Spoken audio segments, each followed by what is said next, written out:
Hello, everyone. Welcome to our session of today, Coaching After Disasters. It's happy to see so many familiar faces, and I thank you for repeatedly joining us for those. It is the hour, so I'm going to start. And as always, the presentation will take place. We will have time for questions and answers at the end.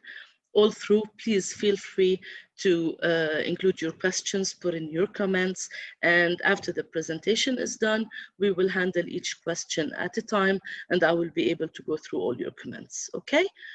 As I said, the subject for today is coaching after disasters, and our speaker is Michael Watson. Some of you may know him as he's a fellow CMC and past chair of CMC Canada Board. He is an accomplished business leader, management consultant, coach, and problem solver, able to achieve short and long-term goals by building highly motivated and focused teams. And that is why he's the perfect person to address our subject of today, coaching after disasters, especially that he'll be sharing with us the results achieved for providing services to assist businesses get back to work after a fire crisis that hit parts of Canada. The project won the Canadian Consulting Award and, of course, our International Constantinos Award. Mike is Australian, born and raised, lived in Canada for 15 years, and now he's back in his hometown in Australia. Michael, the mic is yours, my dear, but you would need to unmute first. Thanks, Rima. I think I've unmuted. I hope you can hear me okay. And so I'm going to assume yes. Perfect. Thank you. So welcome, everyone. It's 3 o'clock in the afternoon here on the west coast of Australia. And I think for many of you, it's similar times in Asia and bright and early in the morning for those in Europe and Africa. So welcome. And today I'm going to share a case study in many regards. And it's there we go. And we're going to, here's a bit of an agenda for what we have planned for today. There was a major wildfire in Canada a number of years ago, and a significant town had critical damage. And so CMCs did what CMCs do. They came together and helped businesses come through that process. And so I'm going to talk about that case study, how we set that program up, how we help those business owners. I'm also going to talk about another program that's running in Canada at the moment, where the federal government gives money to CMC Canada that pays for consultants to do work. So it's a win-win-win. And then I'm going to talk about how that could be useful in your jurisdiction, in your country, in your region, in your city. And I've got one slide that talks about some feedback. And if you are coaching or consulting with clients as they come out of sort of a COVID type crisis, these are some areas you can look at. But in reality, as management consultants, we do that every day. So I'm not going to focus that. I'm really talking about a case study, an example that happened a couple of years ago, and we go from there. So this presentation is happening twice today. This is the first one, and I'm giving it here for this part of the world. When I'm asleep, 1 o'clock in the morning here, my friend Pierre and Dwight, who are based in Canada, will be giving very much the same presentation. Same content, really, same slides, and they'll be sharing that. So if you want to double down, stay awake later this evening. But let's go to this case study that we talked about. It's called the Back to Business Coaching Program, and my eyes will just float up to the left because that's where my screen is. So please forgive me for that. On the map here on the right-hand side, you see a town circled called Fort McMurray. Edmonton is the capital of the province or the state that's called Alberta in Canada. And Fort McMurray is the center of the oil sands and the oil industry, so GDP for a lot of Western Canada. And it's about 450 k's from Edmonton to Fort McMurray. And it's like the end of the pavement road. There really is no road that goes north of Fort McMurray to anything.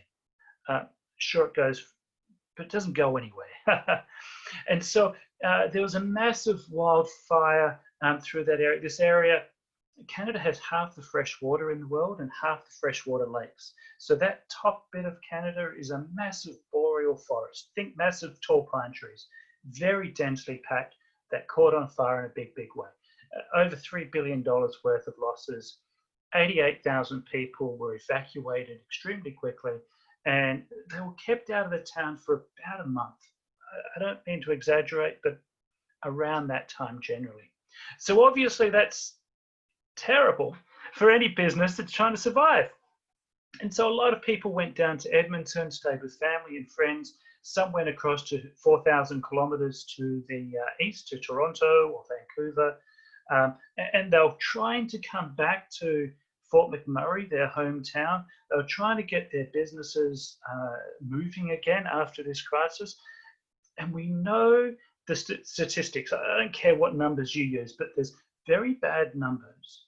If an organisation goes through a crisis, that they won't still be running a year later. And we're seeing companies, all sorts of companies, just say, we're not running anymore. We're closing up shop. We've got airlines here in Australia going to receivership. We've got administration, all sorts of stores around the world. And it's high and low all over the place. So that's the challenge. And the picture of the three friends here in front of you, well, Pierre's in the middle, and he's going to be speaking to this evening's same session. And to his left, our right, is his wife and their other friend. And those three got together, and they were really the impetus of this program. So I'm not a leader. I'm not a project manager for this program. I was a coach. I was a participant. And at the time, I was the national chairman of Canada's board and a big advocate for this type of project. But it's really these three people who put the initiative together, and I'll share it further from them. What they did, typical, they approached the client with a first contact, and they proposed a program, and that wasn't quite right. And then they revised that proposal. And so the first contact was actually at a conference. I think that may be Pierre's head there. But they reached out. Everything we do as consultants is built on building that rapport, building that trust dynamic. And these sort of programs are no different. And so they eventually found someone. Canada has three levels of government: federal, state or provincial, and then a city or county local government. So they approached the local government in Fort McMurray and said, hey, we do this program that helps businesses to. Are you interested? Now, sidetrack here.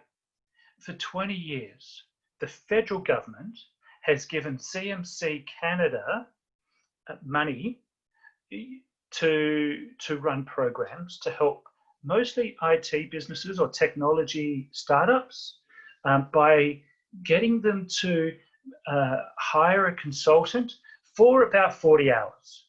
And that's called the Management Advisory Services program run by the National Research Council. So I assume all governments want businesses to succeed. And they've all got, well, they should, programs to try and help that. So for 20 years, CMC Canada has had a contract with the Canadian federal government. And it basically says, look, for every 40-hour engagement that it meets these lines, the consultant would be paid about $130 an hour. And CMC Canada takes an administration fee to help facilitate that. The client pays nothing. Well, they pay $150 application fee. And they get 40 hours of a CMC's time to help them in their management advisory work.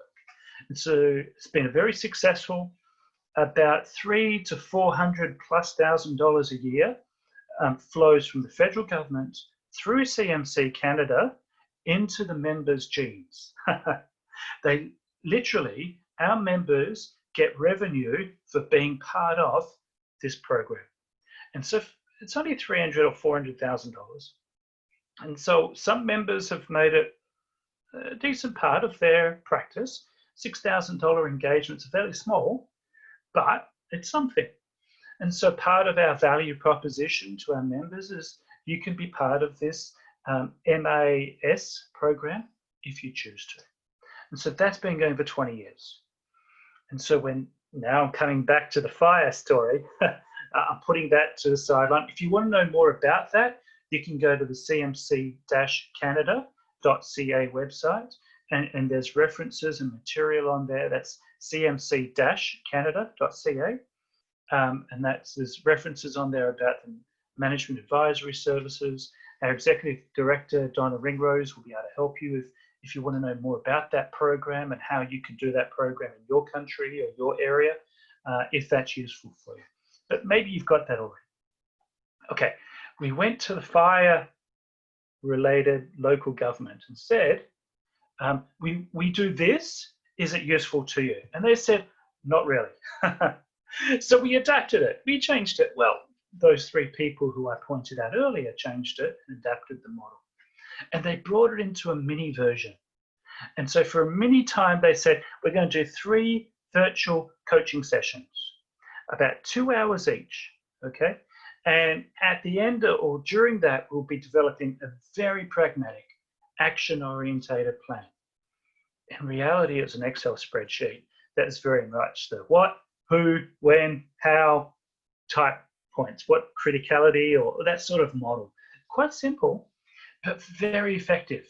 Remember, in this model, they only had 12 hours to really add value. The CMCs got paid about $1,000 for that 12-hour engagement. So not a lot of money. Very substantially discounted rates to what normal CMCs would be invoicing. But the value here was really about helping the business owners in Fort McMurray who had just gone through this crisis. They'd gone through a crisis of no revenue for a month. They'd gone through a crisis that their employees had scattered. Everyone was out of town. Their house may have burnt to the ground. Whole communities of this town were burnt to the ground.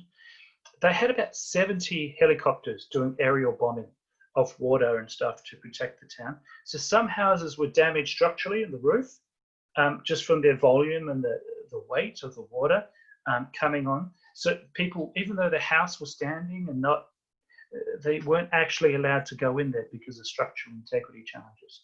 Their business may have been all sorts of challenges. So the real emphasis was, how do we help the business people of that town recover from that crisis? And so that's where we came through. Let me keep flowing. So this back to business coaching program was founded. And if I pause and go back, I'd maybe like to change the word coaching to consulting, just because that's what we do, consulting. I know we've got the coaching skill set often, but it just emphasizes. And everywhere we're branding CMC, CMC, CMC to drive that through as well. And the objective there really was to help those local people. And it was very pragmatic. Most of the clients were mom and pop, small businesses, family businesses. Most of them, I guess, would be under the $5 million threshold. One of them was a plumbing business that had 3 vehicles, 3 plumbers on the road, and did a lot of residential plumbing work, maintenance work. Others, well, there's a lot of others. Let me keep going with the slides. So we launched the program after getting agreement with the state, it was local government, the county, the township as such. And we emailed all the CMCs within the province or the state to say, do you want to be part of this program? I was one of the CMCs who said, sure. And so we created a roster of CMCs. We got a profile from them to say what sort of engagements, what's your area of expertise, all those sorts of things. And we set up a matchmaking team. That's what we called it, matchmaking, literally. And so, because from the local government intake, they'd get a 1-pager, maybe 2-pager, but short description from the client. This is my problems. This is the sort of business we are. We are a mechanic shop, open 27 days a week, etc. And this is our problem. Or we were an engineering firm, or we were a moving company. All sorts of businesses came into it. And these are the problems we have. So financial, or marketing or people, all the normal things. But the matchmaker group tried to connect the consultants. I had already done some consulting with a plumbing company that had 15 vehicles on the road in Calgary previously. So when a plumber came up, the matchmaker said, Mike and this plumbing company can work together. There we go. Now, over the length of the program, I think it was 6 or 9 months, we did 66 engagements were completed. Now, there's about 70 that were started, and for one reason or another, they weren't completed, but there we go. The usual engagement was 6 to 8 weeks.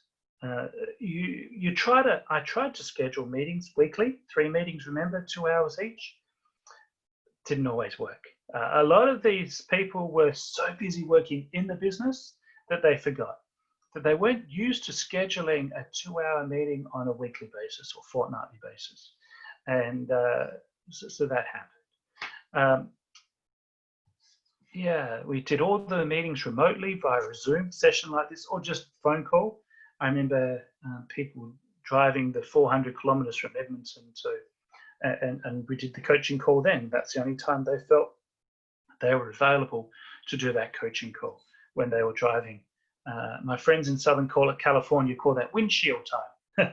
They're looking out the windshield, they got time for phone calls. I don't know what your clients call it, but a key principle here was it was free for the business owners. Okay, the government paid the money to the program administrators who paid the CMCs, but for the clients it was free because they were just getting over a disaster. They hadn't had revenue for a month. Their business, all sorts of challenges that they were dealing with. So there's 21 Alberta CMCs involved, some as project managers, some as matchmakers, some as consultants. We had that intake form, we had a coaching roadmap that its consistency was important. And the emphasis of that roadmap was fairly simple. First meeting, remember, 3 calls. First meeting was really build trust, build rapport. My wife grew up in this town. I'd worked up there previously for different companies. So you use all you can to build trust, build rapport. One of the clients, their daughter had the same surname as me. So of course we make jokes about the Watson surname and all those. Anything you do to build trust and rapport, and then cover the bases of a business. What I mean is, how's your finances? How's the people? How's the systems? How's your marketing program? Have you got enough customers coming in? Have you done your taxes? Are your returns up to date? Cover the bases. Look for the big rocks. Where are the big problems? The stuff we normally do very, very quickly. And I tried to finish that first coaching call with something fairly pragmatic, something very useful that they could focus on for the next week. So one gentleman I remember was running his business out of his garage. He had 4 vans on the road, and he had to be on the road billing 40 hours because 1 or 2 of his employees was away and couldn't get back. And so he had his niece trying to run the office.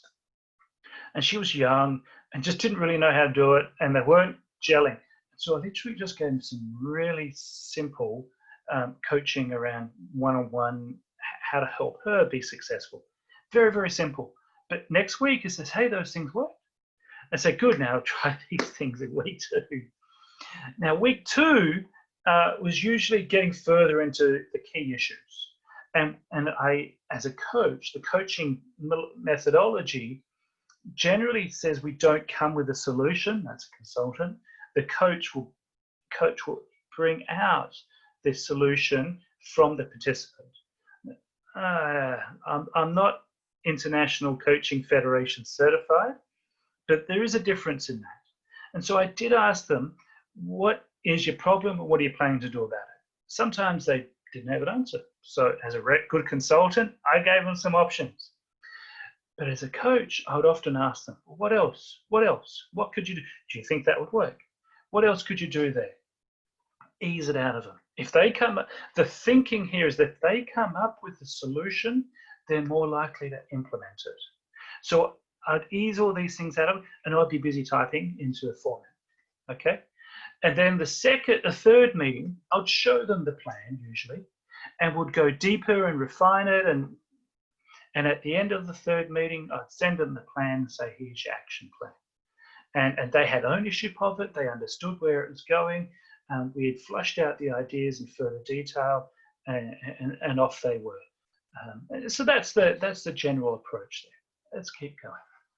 So we developed some tools, and there's no secrets here. This really is not rocket science stuff. But we did a client intake form, which we gave to the government people, and said, as you're talking to business owners, if they want to be part of the program, they fill out this form. And so they filled out the form, we received it, our matchmakers took the consultant profile or the consultant intake questionnaire and used that as the matchmaking information. We did have some contracts in place because the CMCs, our code of conduct required that we won't be doing work unless we've got written evidence or written documents saying this is what we're doing and this is the price and all those sorts of points. So we always covered that off with some very cookie cutter templates. They were very easy, very pragmatic. We had the action framework that I talked about. There was progress reporting. Certainly of all those 66 engagements, at the end of each month, Pierre and his team would report back to the government. This is how many were in flight. This is how many completed, those things. And then we did an invoicing process back from there. So very, very simple. Nothing rocket science here, nothing unusual. But that's where that goes there, okay? So the program's finished. Pierre and his team have done some customer surveys. We're looking back at what was the most urgent business issues, and it's the stuff that you expect. It really is. It's how do I get more businesses? So one of the businesses I worked with was a mechanic shop. Because they were remote and people doesn't necessarily want to live there, they ran a shift. They had two sets of mechanics or teams, about 10 mechanics in total. But one team would work for 7 days straight and then drive home. And then the next team would work for 7 days straight and drive home. And they switched 7 on, 7 off, and a drive in, drive out sort of model. Not a common one, but it worked for them.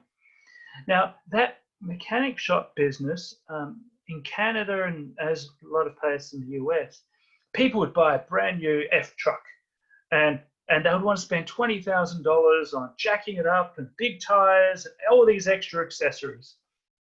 This mechanic shop used to love that work. The mechanics loved it. It was a clean truck, usually new. They got to bolt on all these cool accessories at the end of the 3 days, 4 days, 5 days. They could see a cool finished product. The mechanics liked that work. But people weren't turning up with a spare $20,000 after just buying a new truck to make it look pretty. So that work just evaporated. And what they needed to do was get back to the basics of fleet work. High volume, low margin, change the oil, get it back out there. And so that really became part of their mindset shift of where are our customers, how are we going to engage. Part of it was also what social media tools were used in the town all the time, and how were they going to engage with their people on the social media platforms or those marketplaces to get them back into the shop thinking about mechanical services. And so we knew, or we discovered, that it was not an Instagram sort of town. It was a Facebook town. And they didn't like Craigslist or some of those options or Marketplace on Facebook. They liked Kijiji or whatever it was. Local knowledge knows. And that's where they focused. All right, I'm getting a bit windy now. There's always the challenge of making business more efficient. One of the clients had really wanted to get into the numbers of their business. They wanted to get into the analysis of it. And so actually the CMC treasurer, he just a whiz at that financial modeling, worked with one client and did an amazing financial analysis of the business and probably put in much more than 12 hours. But that was the strength that was asked for, and that was what CMCs could deliver. there was a few businesses that I worked with that just were really not viable businesses to start with. They probably, maybe you shouldn't have included them in programs like that, but the government wanted to help everyone as such, so they did. And a lot of it was around the prioritizing of the short-term issues. One person I remember talking to was sleeping on a friend's couch. His family was in Toronto, 4,000 kilometers away. And every minute he was awake, he was trying to find the work he needed, deliver the work to get revenue, and trying to deal with insurance problems because his house was decimated and other challenges. So just helping people in that crisis to focus on the Eisenhower model of the important and the urgent, help them through that was really a major point. So the observations, 85% of the attendees hadn't had this sort of coaching or consulting in the past. And yet I do know there was at least one or two CMCs in that town. Lack of planning was evident everywhere. There was no business continuity type plans. Some clients actually saw an increase in business. The plumbing guy I talked about, he shifted a part of his business to installation of plumbing for the construction. So they were planning hundreds of houses to be rebuilt. And so, yes, he kept his maintenance business. He was pushing further into the government facilities and maintenance there. Because he was local and small, he was able to push some of the multinationals out who had been part of that government work, because the government really wanted to support local small business. And he used that to his advantage. Good for him. And then he also won some of the construction work, which was his plan. These are some of the outcomes or the results from the clients as such. And so client testimony there, the CMC made our finance more visible, etc. The things we expect from CMCs. These are for the results from the survey. Again, professionalism was high. And that's what we expect, right? That's what we hold ourselves to account. That's what we expect. So good results from that survey of clients who attended. These are some of the client testimonies. I share these with you, and this PowerPoint presentation is available afterwards, because if it helps you, use these. Look, you could say, the people in Canada do this program, and the business owner says, it truly has been a life-changing experience for my business. I have a better understanding of, because of working with CMCs. Use these sorts of ideas. Now, what did the CMCs say? Here we go. Everyone focused on what was in the best interest of the client, that as business owners who'd come through a disaster. It was a great team approach, and it really did solidify just a little bit more camaraderie within the CMC community, within that province, within that state, because they were helping those in need. Pretty good outcome, I think. So here's just a list of some of, you see my name at the bottom of the coaches. I was just one of quite a few, the matchmakers, and it is a real team approach there. So let's look forward. I've only got about another 5 minutes of my talking, and then I'm going to open this up for any questions, or Rima will facilitate any questions there. But there's sort of three areas that I challenge you to take this forward, right? So now Fort McMurray is in phase 2, and they're just calling it now the business coaching program. Back to business is done. That was 3 years ago. They're just calling it. And so now it's just a local government initiative that CMCs are right in the middle of. The CMC group in that province is working directly with that local government and running that program. Good story, good news story. It could be replicated in many, many other local government environments. And it just takes CMCs to have the contact on the government side and to initiate it. The other program I talked about was that Management Advisory Service. So that's, again, federal government is working with CMC Canada at the national level. And so that has been running for 20 years. About $400,000, maybe 350 some years, over 400 some years, runs from federal government through CMC Canada into our members' pockets. That's a pretty good benefit for being part of CMC Canada.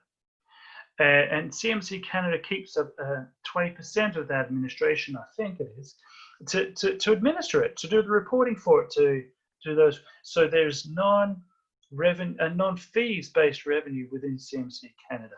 And that helps to pay for some of the salaries of the administration staff in CMC Canada.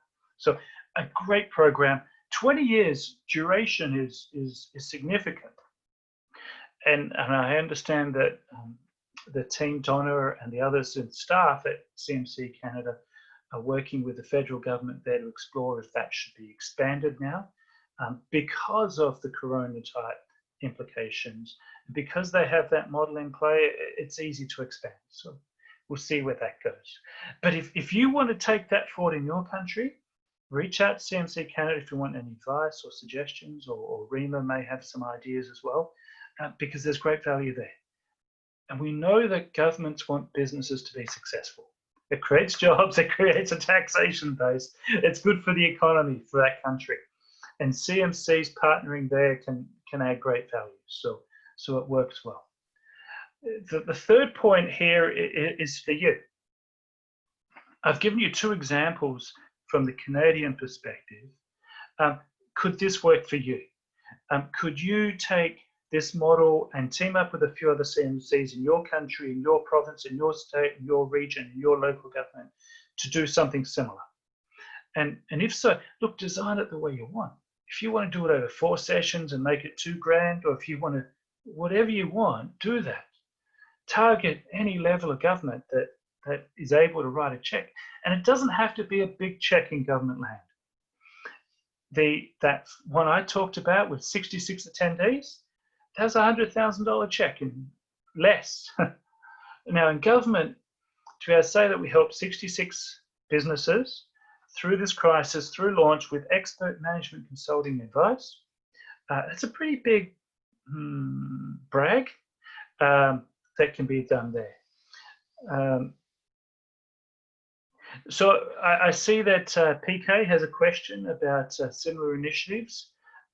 So Canada, I think, is doing, Australia's calling it JobKeeper, so initiatives to try to keep people employed. Yes, the MAS may be expanded.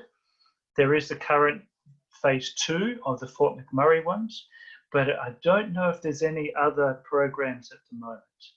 I was talking with Pierre this morning, and he's saying that he's seeing lots of accounting firms, lawyers, different service advisory groups offering clients or potential clients a free hour or 2 to review your finances and just to help people get back in.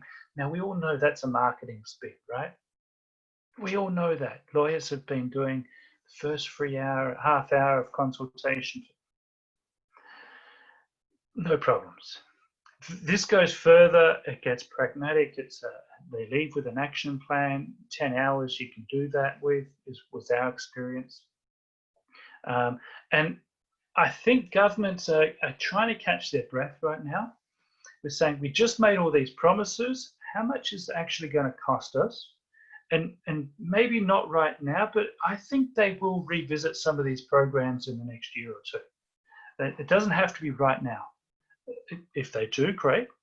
But if it's 6 months' time or a year's time, let's keep following up. So I do think there is opportunities, and I do know that there will be more need for governments to stimulus that business growth, that generation there. Yeah, I mean, you know this, it's just a trend there.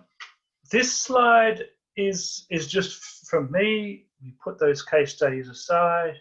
And if you're talking to people in coming out of a crisis, these are some areas I think that you should touch on pretty quickly. But your management consultants, you know this stuff. So Yeah, sorry for teaching to the converted as such. Financial crunch, know what? Always check how you're up to date with all your filings. There was multiple times when clients were not up to date on their filings we're going to talk about. Governments can be generous now. Banks are playing nice. So use that time as a business owner to come clean, to catch up with your filings, to get that straight. It also showed in one of my clients who was late on their taxes that they were not entering revenue or entering expenses into a system very efficiently. And so they needed a system to do that well. And so that became one of their action items for going forward. But that didn't fix the past. The past was a manual data entry problem. They had the paperwork, they just hadn't put it in their accounting system. But we all face clients like that sometimes. Supply chain, if you don't have the ingredients to do what you need to do, you're not going to be able to do what you need to do. I think I saw another warning today that the car industry in Australia should expect vehicle and part shortages. I think it was Hyundai who said at the start of Corona, look, we're going to have we're not going to be able to deliver all the cars in Australia that you want to buy when you want to buy them. Just know that there is supply chain challenges, and so get your clients thinking about that early on. What do solutions look like? How do we get customers in the door? Oh my goodness, it's always a challenge. But customer, keep your eye on that one. Compliance. Here in Australia at the moment, we're opening up again. School's been back in for 4 weeks. I had lunch at a restaurant yesterday with my wife, but there are some rules that go with that. The restaurant has to be at half capacity, and everyone who eats in has to give their details, so that if there's a corona thing there, everyone who was in that place can be contacted. We're supposed to use the corona app, I think similar to the Singapore app. So these compliance things are changing quickly as we're opening up, but also if we need to lock things down. So our clients need to be careful. And then there's always people challenges, always. We're hearing more and more about the psychological side effects of this lockdown. And we hear that we're asked to check on our friends as such. But I also think we need to think about those 1 removed or 2 removed, and they could be in your workplace. And what I mean there is that the person who has the psychological concerns, feeling blue, whatever it is, their family will be around them and will be impacted by that. But their aunties and uncles, or 2 degrees, will also be impacted. So we need to be aware and care for the whole person as they try and come back to work. And I think we know that and we can help that.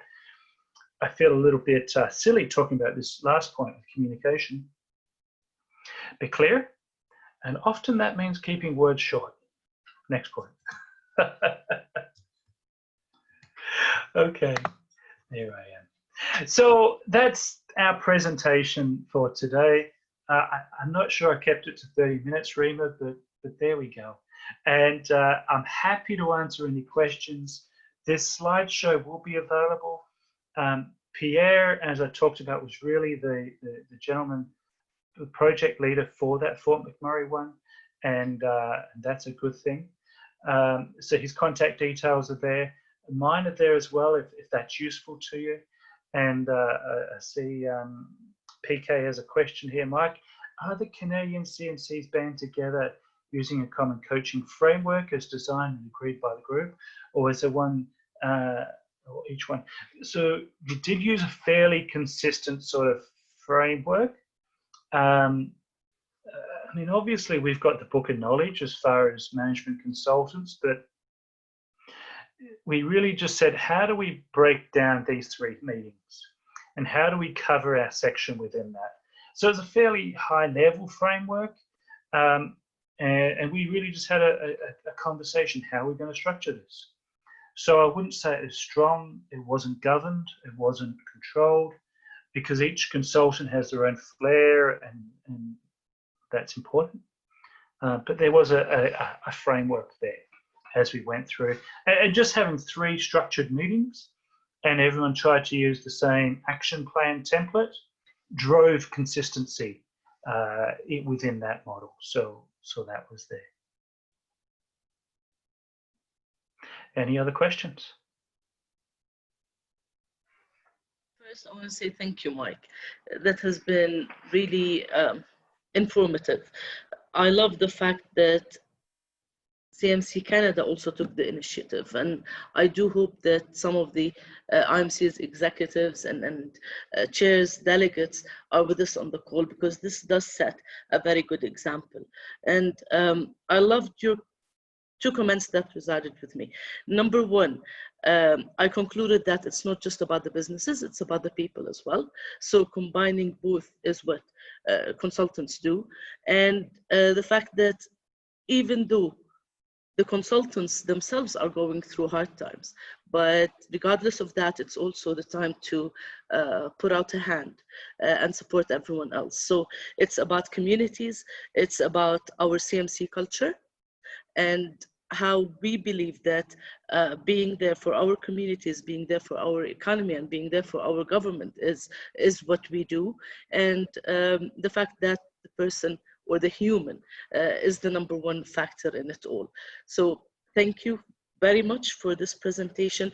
Thank you for setting an example to consultants as well as to IMCs, and how they should support their CMCs as well, in order to provide the full support to the communities. We have a question from Konstantinos, who's the delegate of IMC USA.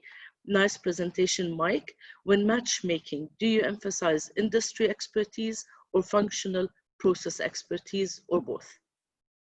I think the short answer is a little bit of both. And like any matchmaking, it can be right or wrong. I don't think there was any second guessing and changing, but there may have been at the program level. But you do your best you can, and then each consultant has to make the most of it. So yeah, I don't think there's any magic in that one. It's just try your best. So it's at those times that even if the person does not have the full expertise in the subject matter itself, being a CMC would be the aid or the tool in order to at least keep the systematic approach there, and with the knowledge that the person has about his or her own industry, that would end up assisting. Because one of the things that you said is that you got them to suggest what to do, or try to push them to come up with the solution, knowing what the problem is, or try to identify what the problem for them to come up with a solution, in order for you to have a full buy-in on how they will react, and that they would actually work on the recommendations. So that also is good. And maybe, Konstantinos, that is the way to do it in those hard times, because definitely not everyone knows everything, but at least the common sense and the expertise as a CMC would actually drive such projects. And by the end of the day, we've been saying this through all our seminars. It's time for us as consultants and CMCs to stand up and be the arm that assists our governments and our businesses to come back. So this kind of just amplified it and stressed what we've been saying all along, what all our speakers has been saying all along. So thank you, Konstantinos, for that question. It got me elaborating, so thank you very much. Any other question? None in the chat box, Mike. None in the chat box so far. I would like to ask, since Konstantinos is delegate of IMC USA, we also have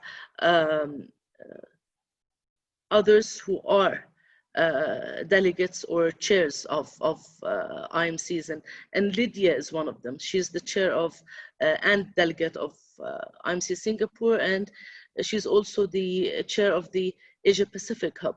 So Lydia, I don't know about Singapore and such experiences and what you've been doing at the IMC.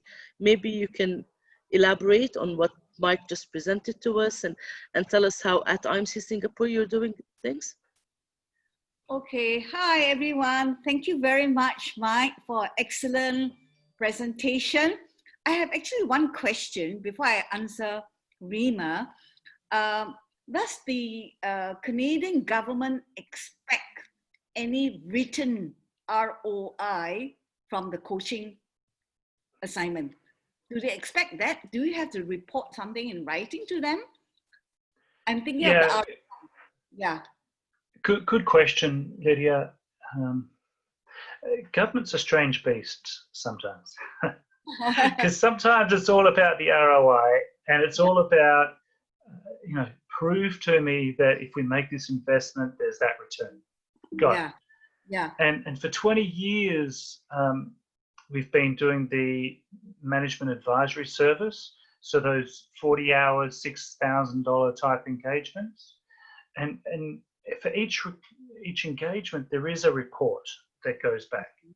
And so in that report, it is the opportunity for both the client and the consultant to demonstrate the return or the value of that. That's not an ROI, but it is feedback, and it usually is glowing and a very, very strong feedback. And the request is usually, can we have more? Yes. So there's not there, but there's obviously enough ROI perceived for it to go for 20 years, and especially as the political teams change and priorities have changed over many different governments over that time. As far as the fire example that I used, that was just within one town, I know that I had at least 2 clients who really didn't have an ongoing business, a sustainable business to start with. And I'm not surprised if they're not operating as a business today. And therefore, government could say, well, why did we invest 2 engagements, $1,000 each, for those? Well, there's some parity, there's some fairness, there's trying to give people a leg up, all those sorts of perceptions or ideas. And sometimes, especially coming after crisis, it's almost as much as playing be the good guy and helping out. So there was no ROI, and we have no stats to say of the 66 engagements, how many are still running? Have they done that? Have they gone down? We don't have the real follow-up there. And of the 66, I know that 2 probably aren't around anymore. So, and they should never have really been there. So if you look at the statistics, do you remove them initially or not? Tricky one to answer with a straight question. But there was a report after every one of even those $1,000 engagements, just a short summary report, and there was a follow-up survey for some level of follow-up and some level of accountability, and they've decided to go with phase 2 today. So in someone's mind, there is a return on investment, but I don't have hard numbers there, Lydia. Yeah, okay, thank you for sharing. I'm actually a professional certified coach by ICF for many years. And I know for a fact that in a lot of coaching assignments, there are a lot of surveys that actually conducted to show that the benefits is usually from 5 to 20 times. And they can prove that, I mean, in terms of dollars and cents, and in terms of before and the outcome after. That's why I asked. And even clients now, when I coach them, I coach at C-suite level. They always want to have evaluation and ROI. You can't blame them because, they're investing money, in that sense. They want to see some returns. So that's why I asked that question. Coming back to Rima's point, about what are we doing in Singapore. I think in Singapore, it's not so easy to get funding from the government. But we can test the waters. We are talking to them. We can test the water. And maybe if we are allowed, with your permission, to quote Canada's case, is that possible? Why not? Yeah, okay. Because it's a tried and tested, engagement for, you said, 20 years, right?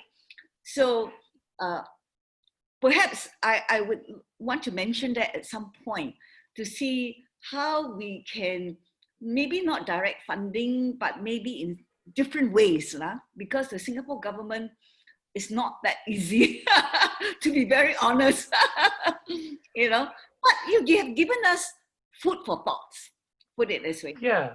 So like any funnel, where's the top of the funnel? Where do you get these clients from? Yes. And usually every government group has some level of, we want to help business owners, team or people or economic development or something like that program. Yes. If that's the top of your funnel, fantastic. They do the sourcing of clients for you.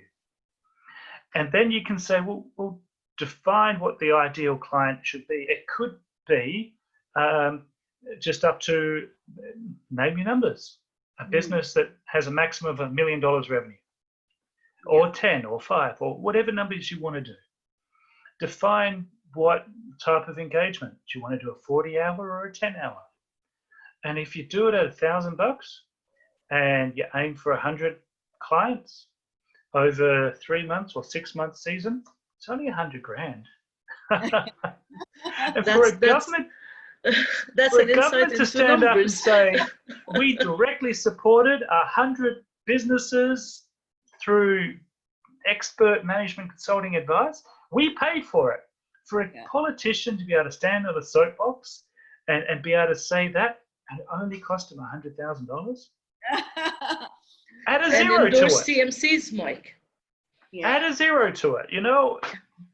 It's peanuts. And it gives CMC profile in the government's eyes. It gives CMC in the clients, and we encourage all the CMCs to say, look, if your client wants to keep engaging you, then do that. Once the program is finished, you can keep working with them if for whatever terms, whatever price, whatever you agree with that client. And I don't have any information about the longevity element there, if that happened, but the door's open. And so why not? There was a question here about... Exactly. Two questions, actually. One from Vladimir Biruk, and he's asking how to distinguish and differentiate the coaching and consulting within the CMC client engagement and contract. So I want to say thank you to Lydia for joining us there for a while. And now back to you, Mike, with the answer to that question. And after that, we have another question as well. Please. So very, very pragmatically, I like to almost use the analogy as I'm just going to take my consultant hat off now and put a coaching hat on. And what that usually means in the simplest of terms is I'm not going to tell you, I'm going to ask you to give me your feedback and your ideas and your suggestions. And the coaching methodology, according to ICF, is this. And so tell me, Mr. Client, what do you think? Well, how is that working for you today? Well, what else could you try? I mean, all your normal coaching questions, and Lydia would have 1,000 better than I would, but you have your coaching skill set there. And then when they get stuck, you say, well, do you mind if I take my coaching hat off? And I'm just a bit of a consultant at heart, so I'm going to give you a few recommendations. Is that okay? And as soon as I say yes, and you've expressed with some intentionality that, hey, these are some suggestions. What do you think? Now, sometimes I'll shoot it down. That just won't work in my industry, in my town, in my whatever. No problem. And then you say, well, what does that bring out? I suggested this methodology, this idea. Did it trigger a thought for you? And you just switch back to coaching. and see what they say. So that's my short answer there, Vlad. Thank you, Mike. We have one more. It's a note. It doesn't include a question, but what we like to call him as is Happy Mountain Joe, who's Joe Fukuyama from Japan. Hello, Joe. What he's saying is that in Japan, the national government has nearly the same project. So, Joe, that means that you and all at IMC Japan maybe should actually approach the government and get all those CMCs on board in order to be part of this program. So there's an opportunity for all the CMCs. And please, if that does happen, share with us, and that could be another success story as well. Thank you very much. Does anyone else have any question? Would you like to comment something, Mike? Please go ahead. Yeah, Lydia, you've got two great case studies in two other areas. So Japan does this, and Canada does this. What are we going to do in Singapore to help business owners during this crisis? Joe, do you have something to tell us about the project in Japan?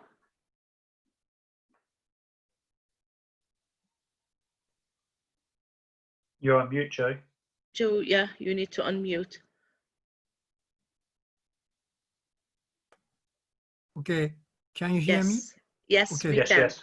In Japan, what Mike told us, we have nearly same project. I am in charge of promoting this project. Especially the region is Tokyo region and us Nagoya or Central Japan region. There are many differences between your Canadian project and our project. In Japan, we just matchmaking. After that, we don't know any result or outcome. But our government gave us many funds. Lydia told us Singapore no fund, but in Japan, government gave us much fund. But we do not asking exact result. It is, I think, a little differences. Rima, is it okay? Yes, sure, it is okay. That's how you do it in Japan, and that is great. But if you could find out some of the results where we can turn that into a success story, we'd be happy also to talk about that. Is the IMC involved, Joe? Yes. Yes, the IMC is involved. Yes, but very few. IMC, Zenoren doesn't involve. So it's just the CMCs who are involved through your office? Yes. Okay. Directly, okay. Individual CMCs or any other kind of management consultant involved this project. But okay, but promote the CMCs more, Joe. Promote the CMCs more, okay? Yes. Okay, yes, it's very important, I think. Very good, thank you. Rima, this PK, I got questions for Joe. Please, PK, Joe, go ahead. Does your government actually give the fund to the IMC and then for you to manage the fund and match the CMC to do the project? I don't know, Joe, if you got the question from PK. He was asking if the funding goes to the institute. Yes. Okay, in Japan, government gave some organization many funds, but not directly to IMC, Zenoren. Do you understand? It was to other foundations or to other entities that are not the IMC, Zenoren in Japan, right. But to other associations, maybe even companies or government entities. Are they government entities? Yes. So it's through government, PK. It's through the government, many different departments or entities that this is being done, and we know that Joe is part of one of those, and that's how he got to be part of managing or directing this project, but since he's a faithful CMC, he's trying to promote the CMCs along with it. Please, Mike, go ahead. In Canada, PK, when the client applies to be part of it, $150 goes to CMC, the IMC. Oh. When the engagement is completed, the consultant invoices IMC. IMC then goes to the government and invoices the government. When the government pays IMC, IMC pays the consultant. And so the government sets up an amount, a budget, 400, 350,000, whatever the number, and that usually equals whatever number of engagements a year. And sometimes 3/4 of the way through the year, they can lift it up if most of the money's been consumed. Not always, but sometimes. And IMC Canada makes a little bit of revenue for the administration of that process. Thank you, Mike. We actually reached the hour. So as we always say, there's still more time to interact with Mike. You would receive the presentation, so you would have his contact details. There's a chance to also attend the afternoon session where Pierre, who's Mike's colleague, as well as White, who will be moderating, will hold it today at 14 UTC. If you haven't registered, you'd like to attend again and see how the presentation goes, and maybe you'd also benefit from the questions in there, you can register and attend. The video will be up, so you'll be able to revisit all the presentation as presented by Mike. I would like to ask all of you to put on your cameras, those who can, so that we can take the group photo, please. Would you please do that?